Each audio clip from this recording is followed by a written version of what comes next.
This is the legend of a woman named Amanda. Like many of the most recent legends that have been featured here, Amanda was immersed into the world of music at a very young age. This early interest in music would inspire her to pursue a Bachelor of Music at Queen's University in Kingston, Ontario, Canada. While she would not pursue a performing career, the experiences that she gathered from her undergrad would help her immensely in the coming years. After pursuing a Master of Business Administration at Trinity Western University, Amanda would build herself up in many different industries, from telecommunications to technology, and everything in between. Amanda was happy. And then one day, an opportunity arose that would change her career forever.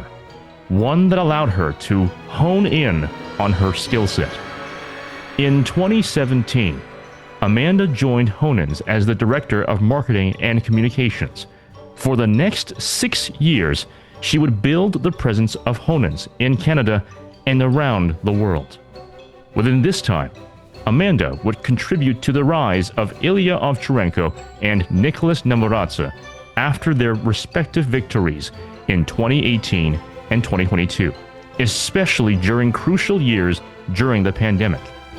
After solidifying her place at Honens, she would become President and CEO of Honens, and in this role, she currently serves, facilitates, and connects the artistic vision of Honens with the corporate and charitable visions of Honens.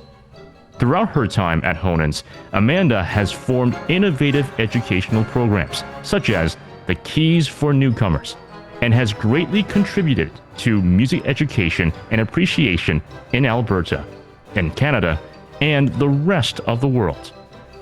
As we hone in on Honens, Amanda will once again take part in bringing great success to the 2025 edition of the Honens International Piano Competition.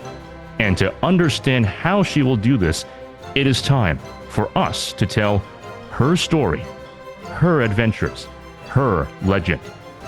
This is the legend of Amanda Smith.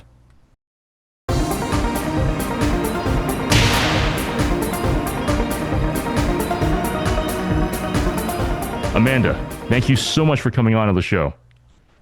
Thank you, Amos, for having me. So let's start off from the very, very beginning. What inspired you to pursue music? Music was a part of my everyday life, at home, at church, family gatherings. And my mom sang, my dad played the guitar, my Nana and my grandma both played the piano. And so it was so important to me right from day one. And I really excelled at it. And so sharing it with others felt natural. And of course, when you excel at something and it feels like home for you, you tend to pursue it. Nice. So what was your instrument or musical discipline back in those days? Well, I started on piano when I was 5, played that until I still play, not very well in comparison to those that we support, but I played that and got into university on it, actually, so on piano. But I also fell in love with the saxophone and switched my undergrad to saxophone. So I graduated with a classical saxophone degree instead of piano, but I love them both. That's awesome. And from what you've told me so far, I would assume that your family were your early musical influences at this point.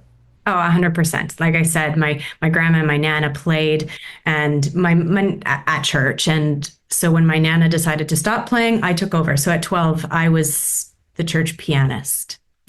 So, yeah. Some big shoes to fill. They were. It was fun. So describe your time at Queen's University. What was it like there during your undergrad? Oh, well, if you know anything about Kingston, which I'm sure you do, it's beautiful. It's a beautiful town. Queen's is an incredible university. It's got great culture, great vibe. The music building, which is brutalist and is supposed to look like a piano from above, is definitely quirky. And when I first arrived, I actually minored in drama. So I was deep in the music department and threw myself into the theater department for that first year. I worked backstage on the Elixir of Love, which was so fun. And spent my first year doing that. But then as a saxophone player, and who also played the piano, and when I performed in the wind ensemble, I would rotate between saxophone, piano, and percussion because who else can do that depending on what was needed in a certain piece. And then I, throughout, discovered marketing and business because I took a job through the summers at Bell. And I fell in love with it. So as of second year, I switched my minor to marketing, completed my undergrad in classical saxophone, but any chance I had, I gobbled up marketing courses. That's awesome. And those marketing courses, as you said, you would fall in love with it. That would set a very strong foundation that would lead you to eventually pursuing an MBA at Trinity Western University. So what inspires you to go there particularly, and what inspires you to pick your specialization in nonprofit and charitable organization management? I didn't mention until now, but I had thought I'd be a music teacher. That's what I was sure I was going to do. I love junior high kids. I thought, oh, I'll teach junior high. And so after university, I had this opportunity to move to Honduras and teach in a small private school. I obviously had spent summers in accounting, marketing, and communications at Bell. I was in love with business. And so I was a little torn. Do I want to be a teacher or do I want to go into business? And my time in Honduras clarified something for me that I wasn't called to be a classroom teacher long term. So that was really valuable because I learned something about myself. But I did find that I was really passionate about helping mission-driven organizations survive and thrive, like the school I worked for, like other nonprofits I engaged with there. Nonprofits do hard work, but they need strong minds. They need strategy. They need systems. They need sustainability. And that realization led me to my MBA specialization in nonprofit and charitable organization management. That's certainly a shift, but also a very, very positive and very, very, very noble shift into this area of work. And business in general, and really the corporate side, is definitely in many ways quite different from the artistic side, from music. So how has your musical training influenced the way that you viewed business management? Well, it's interesting. As a pianist, we see pianists often as individuals, right? They practice, they spend hours a day in a practice room, and they get lucky when they get to play with an orchestra or when they get to play with a chamber ensemble because they start to get that group experience, right? And listening.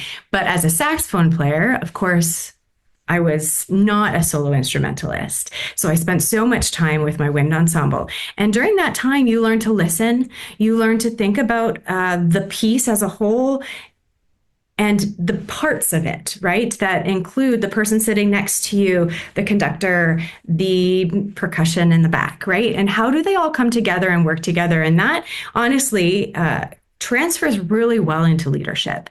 I call it teamship. It's this idea that we rise and we fall together. We're not just individuals, and that we work towards the same goal and lift each other up in the process. So I felt like that time, when I look at this team here at Honens, to me, it's just like a big wind ensemble, and we're working to make the most beautiful music together. Yeah, yeah, and you said it very, very well about the independent nature of piano. As a pianist myself, everything from the practicing to the performances, not all performances, but many of the performances being solo performances, Yeah. it can be quite isolating in this particular musical discipline. Yeah. So, and I remember even my conversation with Jackie, or Jon Kimura Parker, for those in the audience, artistic director of Honens. He when given a choice between ensemble music and solo music, he picked ensemble music easily because it's that opportunity to collaborate with others together, which is, again, not all the time, not always the case in piano music. So having that group teamwork dynamic is something that some pianists, or many pianists, crave for a long time. Absolutely. Yeah. So how was the transition from a musical professional pathway to a non-musical professional pathway? And what were the greatest challenges that you faced during this transition? Oh, it is a little bit of an identity shift, right? For thinking that you're going to be a music teacher for your whole life and then realizing that perhaps that's not the direction that you're heading.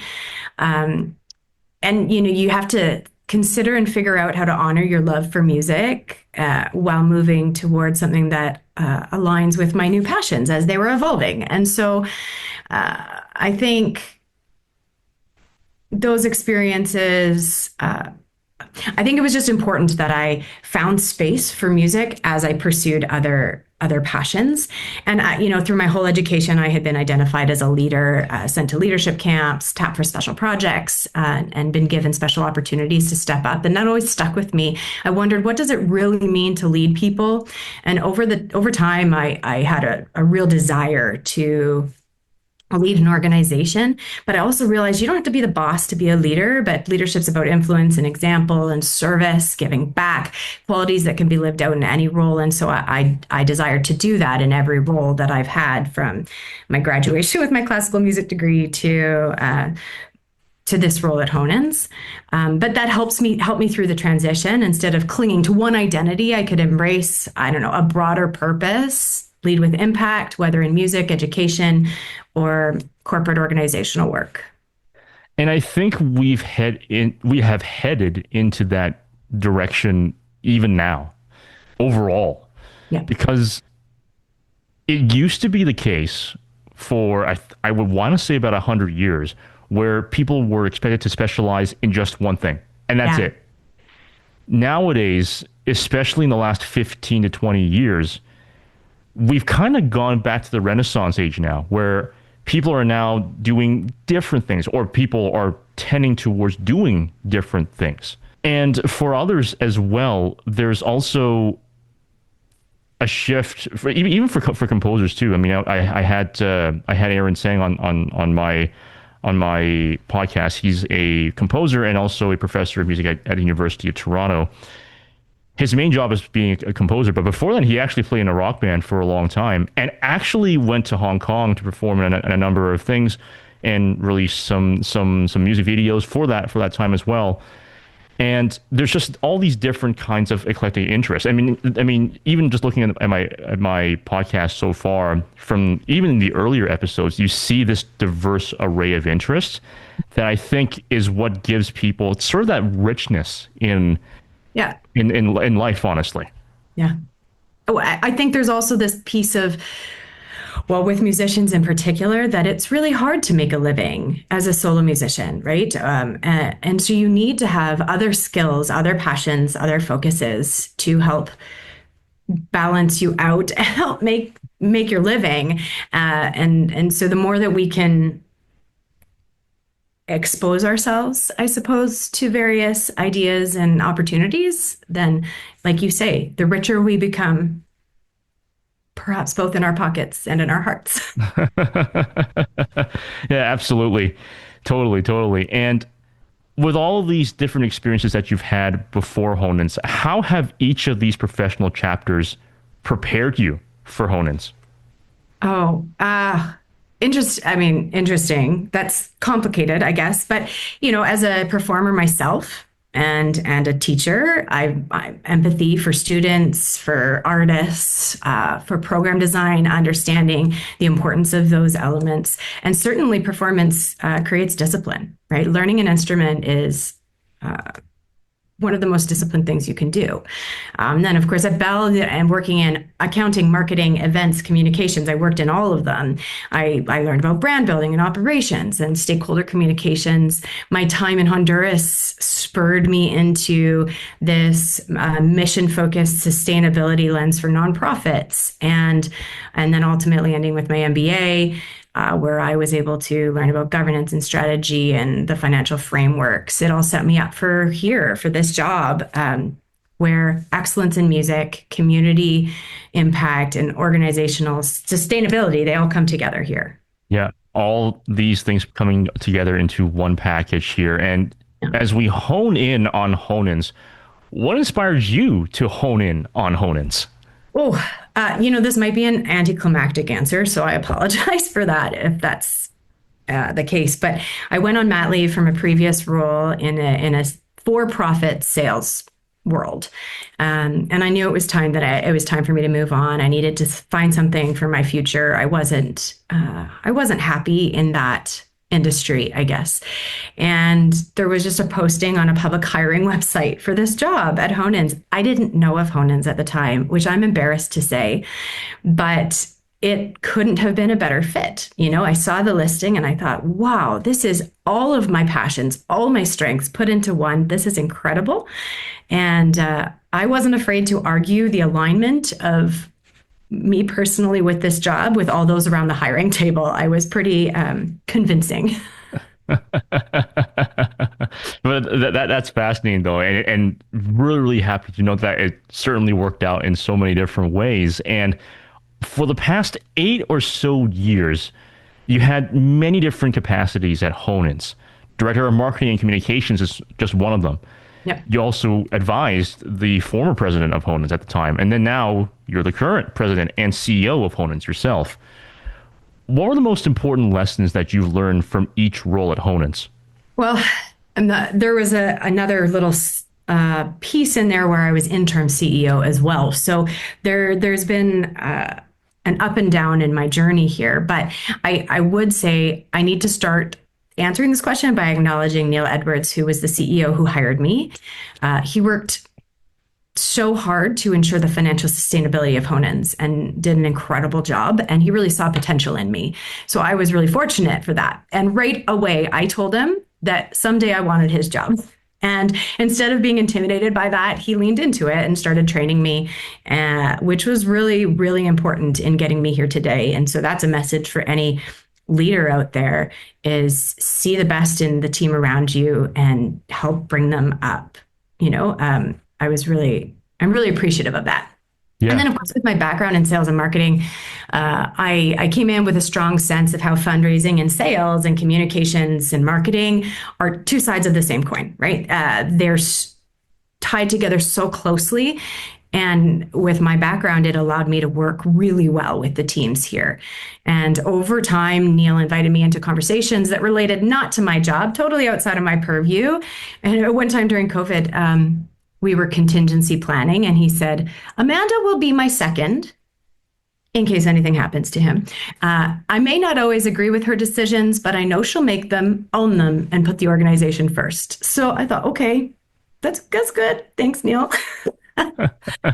Well, that's really, really good to hear. That element of trust is something that I think in many areas in other places has been lacking over the years, where it seems like, especially and I hear this even in people in my age group, which I'm still in my 20s, but even in my age group, those who are stepping into the workforce or who have been in the workforce for a long time, some of them feel as if they don't have that sort of trust from their superiors or even from their colleagues even. So it's quite heartbreaking to hear that, because many of us, especially if in our childhoods or even adolescence or even university years, I should even say, we were surrounded by constant community. So for many of them to now face a very different reality in the workforce where there's just not that much trust, especially depending on where they're working at, it becomes very disheartening for them, and well, their morale tanks a little bit because of all that. And it's important to have that kind of trust in order to build that back up.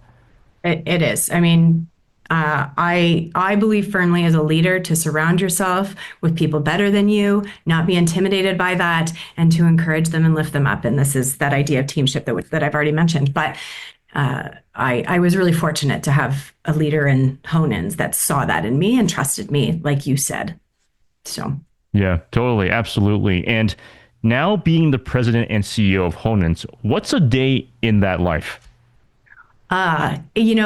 This is funny because I was just talking to somebody yesterday or the other day about the challenge of moving from daily operations, which I was doing, to leadership, to being the CEO. And certainly every CEO would have a different story because we all do things differently. But I love operations. Somebody said to me once, it might have been my dad, operations will take up as much time as you give it. But as a CEO, that's not my job. And I've had to learn that my focus has to be strategy and team and fundraising. And so that's been a real challenge for me to switch from what's going on in the details to what's that big picture, just because I love the details so much. Back in 2022, I knew every detail of the competition. I knew who was arriving, when, and why. But now, again, like I said, it's about the bigger picture. What are we doing to nurture and accelerate the careers of our laureates? Are the sponsors getting enough recognition? Do our donors feel seen and heard? Are we engaging our community and reaching new audiences? And really, on it's just as importantly, is the team here happy, thriving, and focused? Being the CEO is about asking all those big questions and knowing which questions to ask. So my day here, well, it might look like this morning I had a call with Illia Ovcharenko, our current laureate, to talk about his orchestral recording that's coming up. I have a conversation with a donor later this afternoon, and we'll have some volunteers in to say thank you to. So all of those pieces are an important part of what we do. But even further than that, I have my daily check-ins with the team. How are you doing? Are you feeling stress? How can I support you so that we can run smoothly as an organization, especially coming into the competition? Yeah, it's a big year this year. I mean, at the time of this recording, this is just about a week before the festival. And then we're about just over a month away from the competition itself. So this is going to be exciting, but also, I can imagine, a very stressful year for everybody here involved. It's fun, though. Yeah, absolutely. And with your experience during the pandemic compared to now, how has the pandemic changed the approach of Honens now, looking back after only about 5 years? Yeah, it's not been that long. It's really interesting. I think, like with all other organizations, we've realized we can work online a little more easily, so that's helpful. But I really like to have the team in the office. Sometimes they begrudge me; they don't like that, but I find that we have better conversations, we work faster, and are more creative. So that's fun in terms of just managing our work day to day. But the audiences are slow to return. I will say, though, this year we are seeing energy and excitement that we didn't see in 2022, as you can imagine, because that was right post-pandemic. We had to cancel our competition in 21 and move it to 22. So that was a real down because including the competitors, the competitors were expecting to perform in 21 and then they weren't outperforming. And some, as you can imagine, struggled to even want to practice because why bother? And so every single piece of this competition has a little more life than it did in 2022. And I think it's because we're back into this world where we can gather and we're excited about it in a new and refreshed way. I don't know if that answered your question, but it's... No, that totally does. And it's, I think, for Honens, and really for every single thing since COVID, I think in one way, it's refreshing because it reminds people of what can be lost, of what we don't have in difficult, truly difficult times, right? Yeah. So I mean, it's good that it's been, I mean, sure, it was only 5 years ago, but it's enough time has been separated between the COVID pandemic and now where people who are coming back have a renewed appreciation, not just for the arts in general, but really for just, man, community. I actually get to really, I don't want to take this for granted anymore. Yeah. Yeah. Arts and being with people, right? Because community, you've mentioned it, but it's so important for all of us, for our mental health, for our emotional states, and so it's how music can heal and community can do the same. Exactly. And I'm based in the Greater Toronto area, so there's still Toronto can be quite isolating at times. Yeah. So it's usually the surrounding towns, the surrounding cities that have better community there, but Toronto can be very isolating at times when it comes to really things in general. So I think it's something that I think Toronto can really learn from at least from out west in so many different ways, especially through Honens. So as we head deeper into Honens itself, I guess the first question that I should ask is something that I ask every other musician. What is musicality to you? God, I mean, that's such a big question, and I've given it some thought, and I think these questions can't be answered without. And I haven't mentioned this yet, but on the other podcasts, I'm sure it's come up. But Honen's philosophy of the complete artist. So if I can take a minute just to talk about that, but it's I think musicality is someone who not only plays beautifully, but also interprets with intelligence and authenticity, imagination. It's inseparable from artistry. It requires curiosity and context for the music. It takes risk taking, not just perfect accuracy. And I think all those things come together to create what I think is musicality. With that direct correlation between musicality and complete artistry, how do you market these two things? But that's a question that we're all asking. Every arts organization out there is saying, how do you market this? I don't have the answers, but I think, again, if I can come back to the idea of the complete artist, other competitions focus on speed, volume, technical perfection, but you can have all the notes in the right place and still leave an audience unmoved. Right? That musicality might not be there. So for us, musicality is what sets the complete artist apart, if we define it as I have, as the ability to take what's on that page and turn it into something deeply human, to communicate, to surprise. That's why our winners, I think, they're not just extraordinary pianists, which they all are, which every single one that comes into our organization is, but they're also extraordinary storytellers. And I think that's how you market musicality. It's about storytelling. And so we're trying, right? And we'll continue to try and hopefully bring in new audiences in the process. Yeah, and I'm so glad that you brought up storytelling, because that's essentially, even from running this podcast, that's essentially the question that I ask myself. How do I tell a story? How do I tell a story effectively, right? And even as a sports announcer, how do I tell these sports stories properly too, right? Mm-hmm. And as a lawyer, how do I tell the story of my client? Oh yeah, in an effective way. So telling that story is, I think this is honestly a soft skill that is often overlooked in some circles, where if you lose sight of that story or that objective, you don't seem to have a strong direction, or you're not going to have as much traction in your success in achieving that particular goal, as opposed to actually knowing what's going on. So I think that's something that is not talked about in many circles. As you can imagine, storytelling comes in so many different forms, right? That could be imagery, that could be sound, that could be, verbal exchanges, but that's also the way that you hold yourself, the way you connect with your eyes with someone. All of those pieces come together, and they are actually a part of what we say the complete artist needs to have. And so some of what we do is help train them in that storytelling, those different storytelling techniques that they might not, because of years in a practice room, have perfected.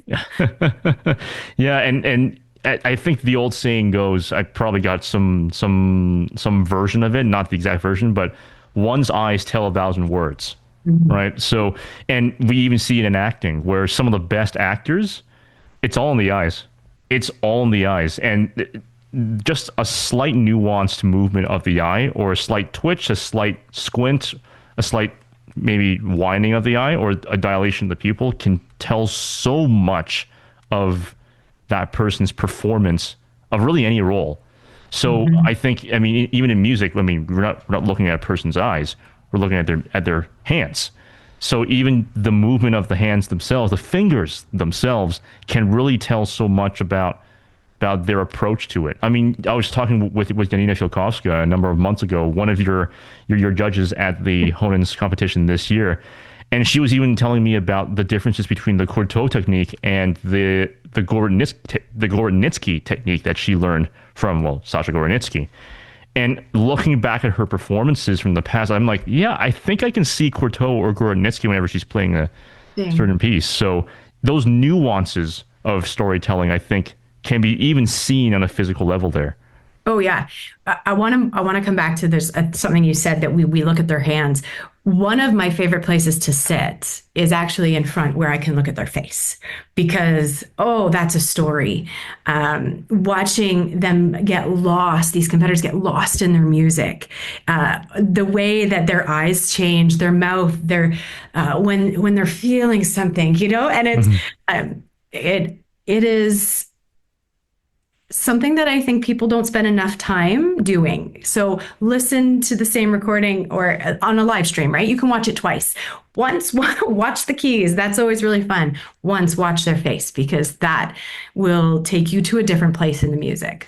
Yeah. And that brings to mind a pretty well-known recording now, video recording of one of Vladimir Horowitz's performances. I forgot which piece it is, but there was one point when he got to nearing to the end of the piece where it was a close zoom into his face. It was a close up. It was just slowly zooming in. He was actually shedding tears as he was performing. And then by the end, he was staring straight into the camera. I don't know if it was on purpose, but I don't think it was. But it just so happened he was staring into the camera, right into the frame.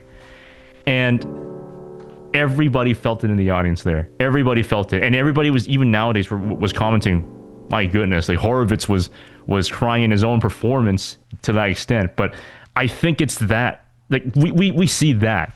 Moments like that are so, it shows the vulnerability of the artist. Oh, yeah.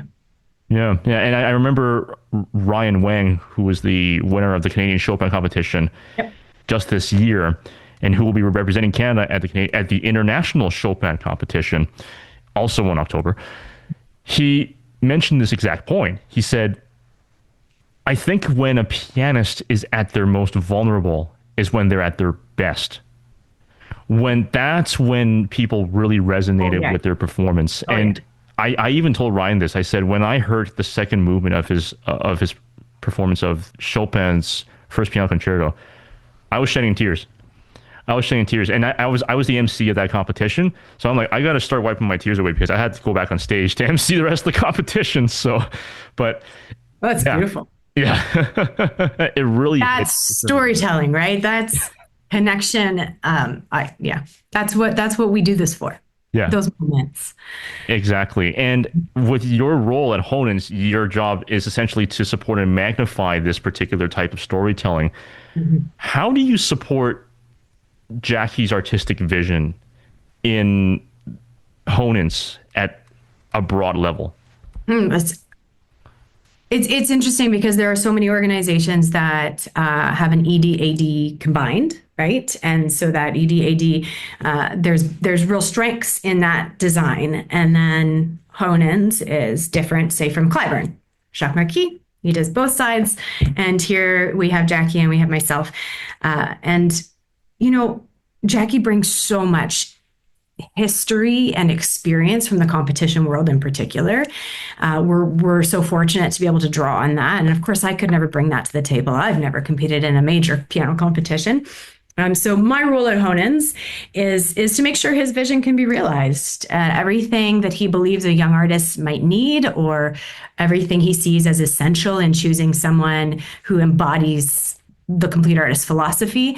It's my job to make sure that can happen. And at the same time, of course, we're here to talk about this. I'm mindful of the corporate and charitable responsibilities that come with running this incredible organization. And I need to say that Jackie is incredibly understanding and collaborative and willing to hear that side and talk about that balance. I'm really grateful to work with him because you don't always get that in an artistic director. So I think that that's really special. And then Jackie has an incredible partner here on our team, our artistic planning director. Her name's Catherine McClelland. She also was a CBC producer for a long time and has deep connections in the art community. The two of them together are a powerhouse, and she's a great balance, I think, too. And so she's almost this in between that helps us create something incredible. So I think I listen to Jackie, I hear it, and then it is our job to do our best to make it happen, to work with the fundraising team to come up with the dollars that can make these incredible projects happen. And of course, a lot of our funding comes from our local donors here, and so helping them hear his vision, see his vision, understand it deeply, and so that they want to support it, which is easy to do because it's a great vision. So yeah. Yeah, absolutely. Yeah, and even just from my conversation with him from July, you hear that sort of passion and experience just coming through just normally and naturally through all of his experiences. And I think you've probably seen the episode already where he was even talking about his own experiences at Leeds too. Oh yeah. With the award ceremony and whatnot. That was also quite some hilariousness from there too. It's like, oh well, I mean the Duchess, all that kind of thing, right? So it's like, well, actually when he told me that, before he even told me it was a breach of protocol, I was thinking in my head, I'm like, yeah, I don't think you're supposed to do that. I'm like, yeah. But yeah, it was all in good fun at the end of the day. But yeah, no, it's and that's why I see it even in Honens, like even over the years, honestly, even 10 years ago when I was still in university, at that point I basically had gone full on into pursuing a non-music career at that point. But I had already heard about Honens even back then in 2015, 2016, because there's just something at the time. I didn't really know much about the complete artist because I didn't really do much digging into it. But I had already heard about just the pedigree of former winners, former laureates.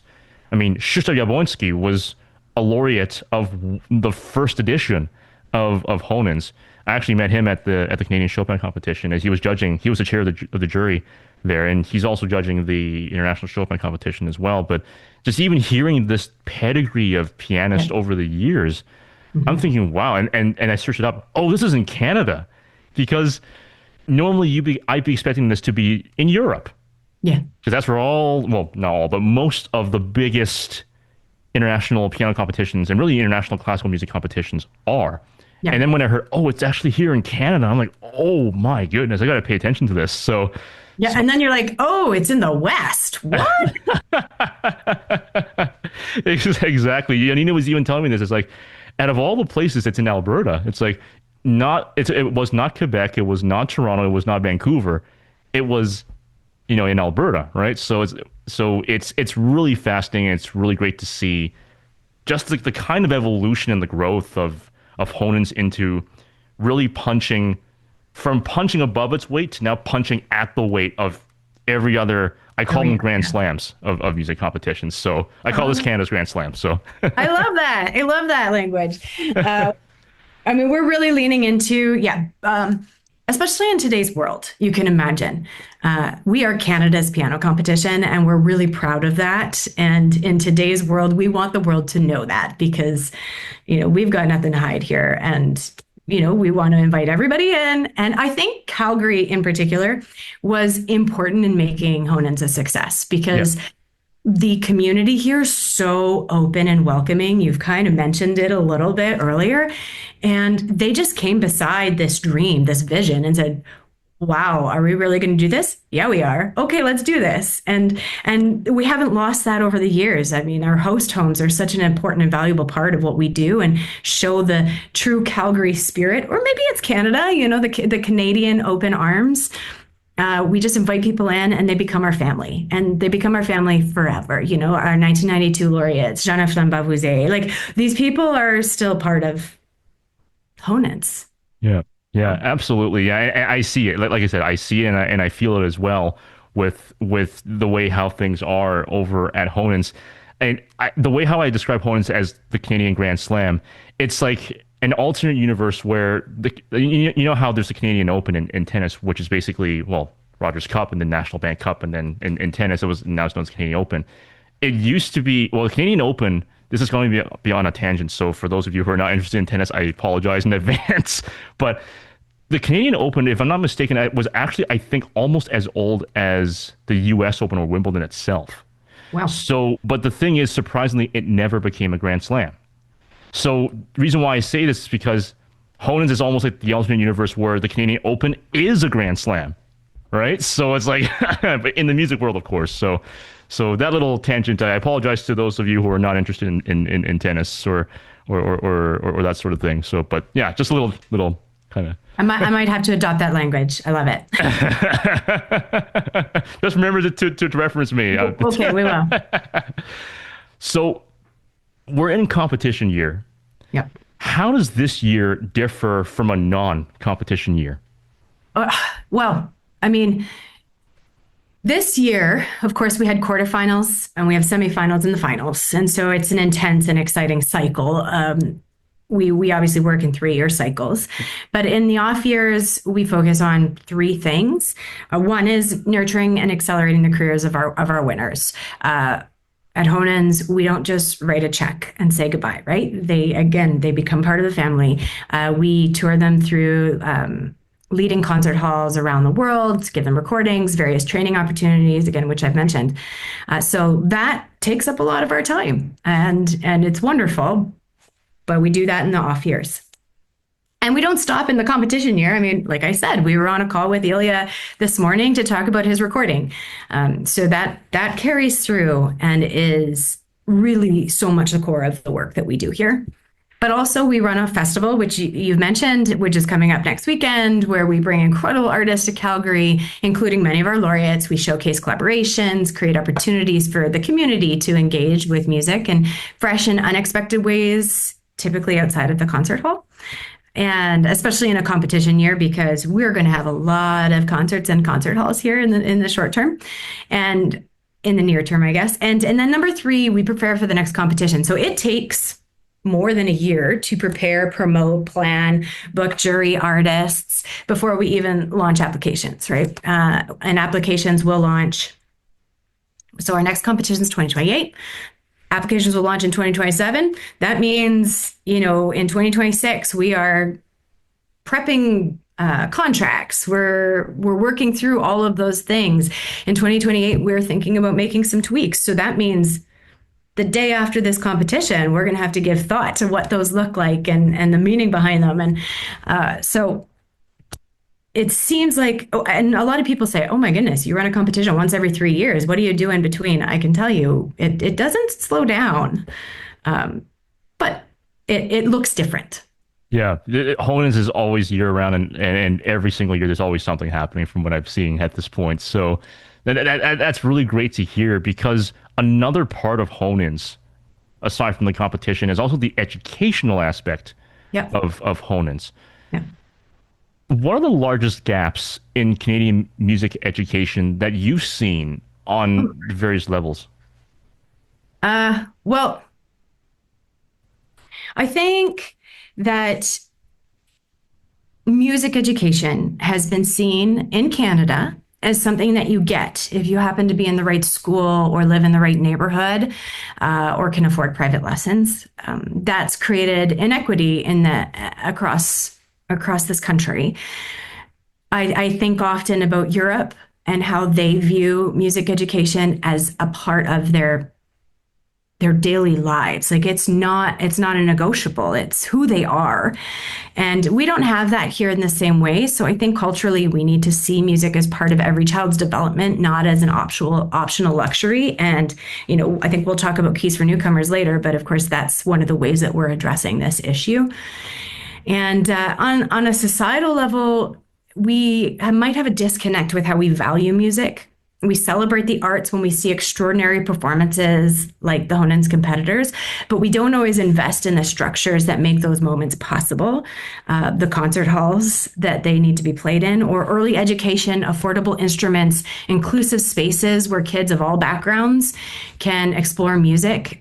We tend to see these as extracurricular opportunities when they actually build skills, like socially important skills like listening, collaboration, discipline, creativity. I mean, there's plenty of research on this, but people aren't listening. And so it's a big gap. And I think when I look to my own children, right, it's a non-negotiable because these skills are going to, even if you don't play the piano for the rest of your life, even if you decide not to pursue a career, these are going to change the way that you learn, you focus, you listen.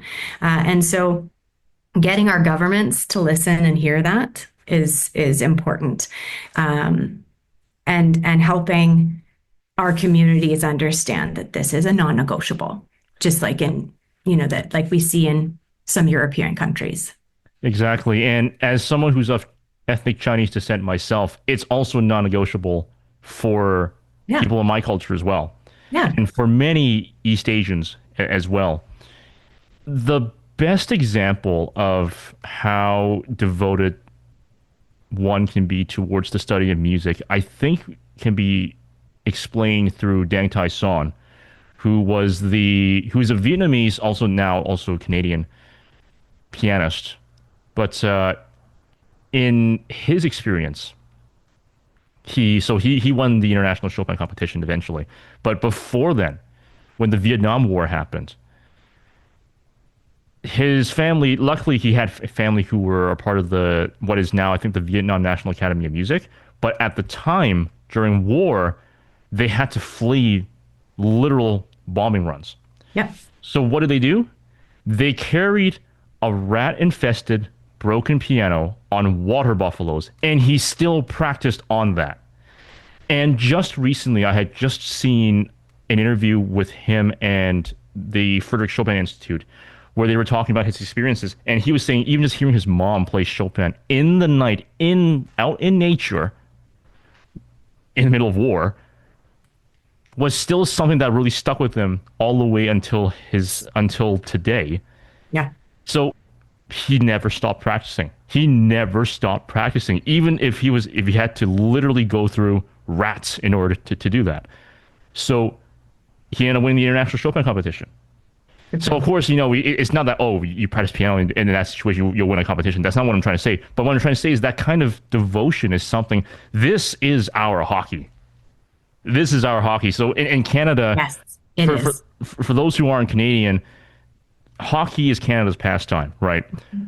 But for piano is, I would even say piano is the Chinese pastime in many, many different ways. And in some other cultures, also their pastime, or close to their pastime at least. So for us, it's definitely non-negotiable, and we see that sort of training that comes later on. I even hear it from some of my law professors, my former law professors. One of them even mentioned that there's something about musically trained lawyers who have this sort of way of looking at a case that's sort of different from others. And I never really thought about it that way until he explained it to me, and I'm like, oh, that's true. Actually, well, certain skills actually do come into play. And even for lawyers who don't practice law anymore, who have that musical training, you still see that even in other careers too. So, right. Yeah. So, but there's so many crossover skills that, and again, like the research is there that demonstrates it, that shows it. So, figuring out how we get our governments and our school systems to listen, I think is a path that we're on together. Yeah, exactly. And Nicolas Namoradze, he just had the Neuro recital that he premiered this year, which is a literal physical representation and example of how it affects the impacts of Exactly. And I'm so glad you mentioned the keys for newcomers, because that's essentially one of the programs that you innovated here at Honens. What is this program? Oh, well, with the team, I It wasn't actually my idea. We have a team member here who runs our community engagement, and she's experienced herself fleeing because of war and being pulled and torn from music. And she saw, as we were, Alberta in particular, welcoming hordes and hordes of refugees and immigrants and newcomers, this gap, this need. And so we came up with this program called Keys for Newcomers. We launched it in partnership with the Calgary Catholic Immigration Society, who is kind of the first point of contact here when people arrive. It provides free piano lessons to children from newcomer families, many who have, as I said, fled difficult circumstances. And the program covers everything from access to an instrument, a qualified teacher, and the support that they need to learn and grow. But I think what I want to emphasize is that for these kids, the music is a way to build confidence, find community here, and connect with their new home. And so it's a really important part about the resettlement process for them because it was such an important part of their life at home. And then we also engage teachers, so newcomer teachers, to teach these students so they can start building their own studios and their own practice here, which we want. We want them to settle and find home. Yeah, and music is such a good way of being that vector to connecting someone to a new home. Music and food, I should say, but music definitely is one of those ways. And I remember even Illia, him mentioning how he almost couldn't even compete at Honens a number of years ago, and he told me just how the story of how he told me, I don't know how on earth Honens did it, but they managed to get me over to Canada, and then I suddenly won. It's like his story is incredible. Yeah, it's totally just an incredible thing. And speaking about Illia and Nicolas, you also have the artistic development program. What is this program, and what makes this program unique and different from other maybe similarly focused programs offered by other competitions? Yeah, this has developed over the years. It's one of the ways that our organization has shifted and changed and grown. Winning the competition is just the start. It's just the beginning. I said earlier, we don't just hand them a check and say goodbye. We walk alongside them for the 3 years, and often well beyond that, as we've recently done with Nicolas in support of this neuro recital.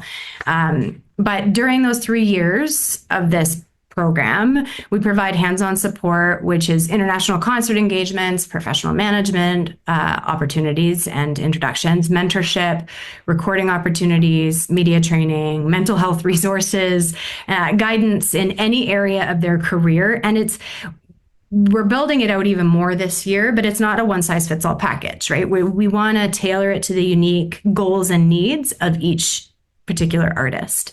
A simple example is we live in a day and age now that everybody has a website. And so for a long time, that was one of the first things that we did for them, was help build them a website. Well, we anticipate that this year, somebody's going to win. We'll have 3 laureates, and they will all have excellent websites. So that means we need to shift and consider what they need, because that's probably not it anymore. Yeah. That's just a simple example of that. But I think even more than that makes us really unique is that depth of relationship.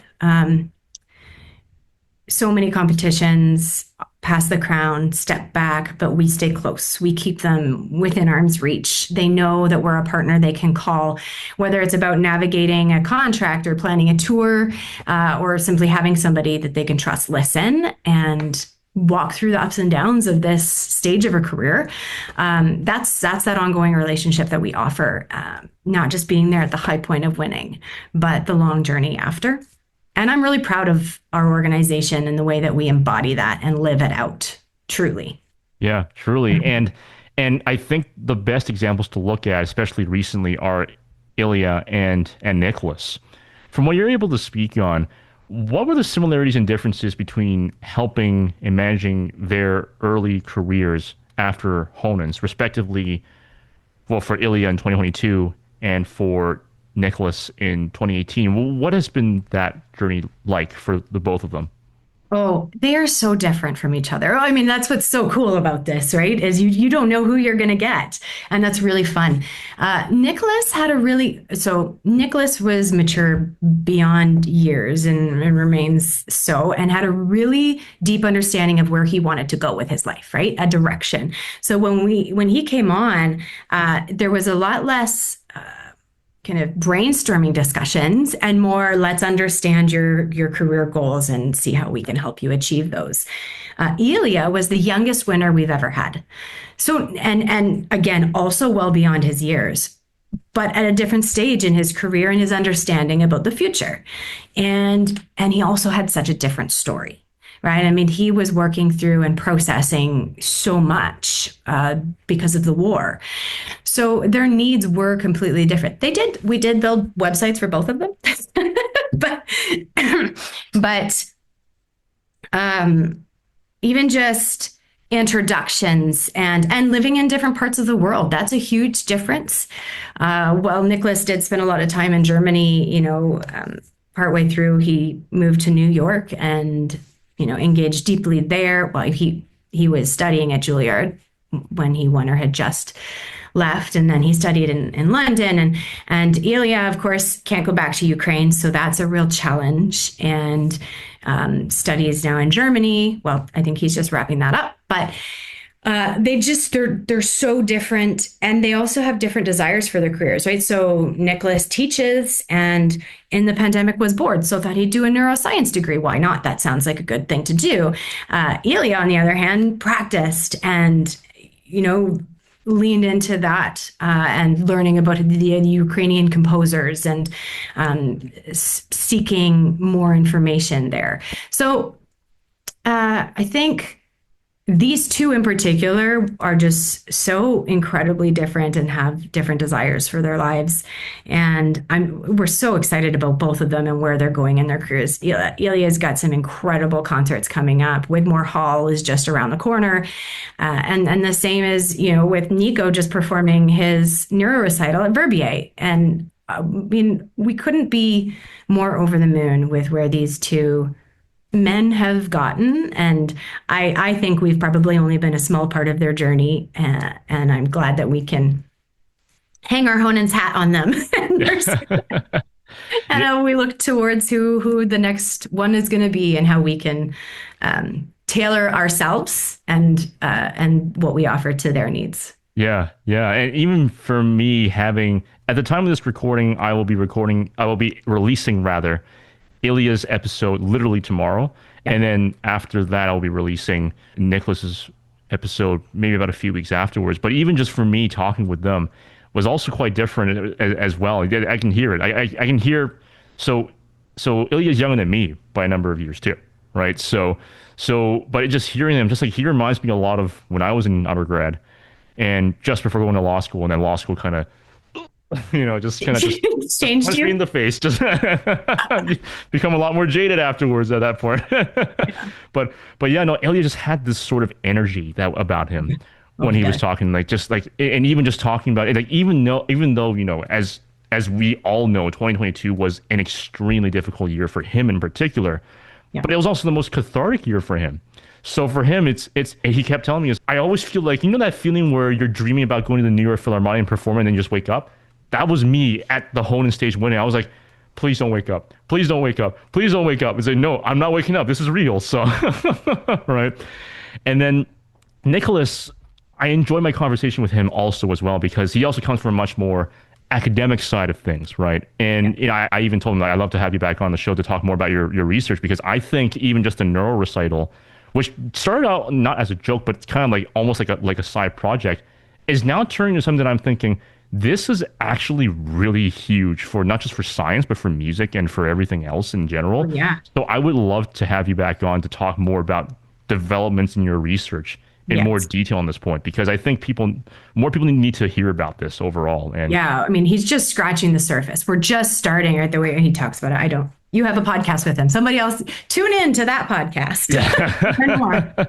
Yeah. I want to go a bit more in depth with that one, but didn't get the chance to. But I will go for at some point go devote probably a whole episode to that at some point, and hopefully the near future on that part. It's great to hear so many exciting things that have happened at Honens. What are the most rewarding things that you have experienced over the years, over your time at Honens so far?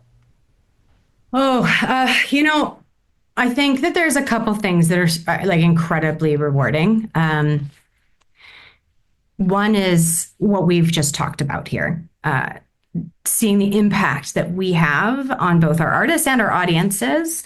Certainly on the artistic side, it's so meaningful to watch these laureates grow, to see them not just grow as musicians, but to see them grow as whole people.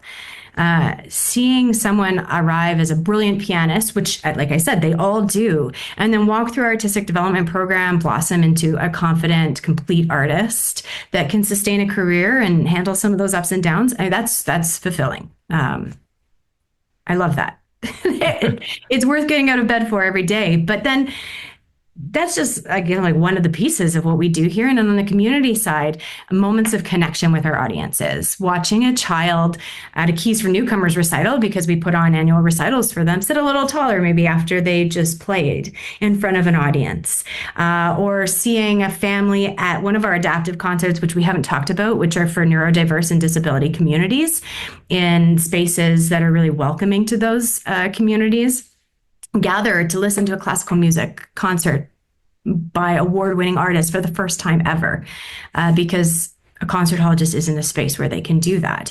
Those moments change lives, and we can see how music is changing their lives and why our work matters. And so it'll never get old, you know? So I think those are some of my most inspiring times. Yeah, absolutely, absolutely. How can people watch the competition this year, and especially for those who are not as familiar with the musical world? How do they watch it in a way, or tune into it in a way that they're able to enjoy the most out of it and be able to get a really good sense of what Honens is about? Oh, well, this year we're really excited because we're going to have hosts for the first time of our live stream. A lot of other competitions have hosts, but we have not in the past. So we've got two incredible people hosting. One is Philip Chu, who is a Canadian pianist, and the other is Carmen Morin. She's a pianist. She runs an incredible music studio here in Calgary. She's an entrepreneur, and she's one of our board members. And so we're really excited. They're going to be so dynamic and offer perspective. So Carmen's passion is education. And so a lot of what they will talk about on the live stream, they will speak before and at intermission and a little bit after potentially, what they will talk about is how to receive this music. They will give you as an audience some ideas on what to listen for perhaps, or if it's Iman's piece that he's written, his composition, then maybe some background on that, so you know how to perceive and receive it, and what the meaning behind it is. So I think those moments, if you can tune in to those host moments, you'll get a lot, and it will help our audiences understand what they're experiencing a little better. And of course, if a program is incredibly creative, which is something we encourage at Honens, then there'll be talk about the complete artist and the importance of unique and creative programming. And so I'm looking forward to that. And I think that would be how I would encourage people to tune in. Absolutely. And I certainly will be tuning in throughout the entirety of the competition for sure. And to see just that sort of the rise of the next generation of pianists through this year's competition. Yeah. As we begin to close this episode, what is your advice to those who have done a music degree, who have originally been thinking about going down a music route in their career, but have then shifted to a non-music career? What is your advice to them on how they can traverse that pathway? Well, I think we've talked about this a few times, but give space for the music. You're not walking away from it. Don't think about it that way. We've talked about how those skills are transferable. Recognize that, lean into that, give thought and consideration to that, and how you are not kind of betraying yourself. I think sometimes, when an artist identifies themselves as an artist and then decides to make this transition, it can feel almost like a betrayal of their first love, maybe. And so spend time processing and understanding that. And then, from a nonprofit or arts management perspective, your role is just as vital as the performers on stage. And I know that sounds like an extreme statement and easy for me to say, but the business side of the arts, the finance, the marketing, the governance, which some people don't love, the fundraising, that's what ensures sustainability. And so without strong management, even the most brilliant artistry won't survive long term. And so I just really want to encourage more and more artists to consider that path, because we need you. We need you to think critically, and we need to make sure that what these artists are doing is shared with the world. So that's my 2 cents on it. Great advice to end on. And Amanda, you've had such an incredible career so far and great contributions to Canada's Grand Slam of international piano competitions at Honens. Thank you so much for taking time out of your busy day to come out and talk about your career and everything at Honens. And, well, again, thanks again for sharing the living legend of Amanda Smith. Thank you for having me. And thank you to our audience for tuning into this episode. You've just heard the living legend of Amanda Smith, the president and CEO of Honens. Be sure to tune in to the Honens competition starting October 16th and going all the way until October 24th. Also, Nicolas Namoradze's Neuro Recital will be shown on October 15th, so just the day before the official start of the semifinals of the competition. So be sure to tune into those.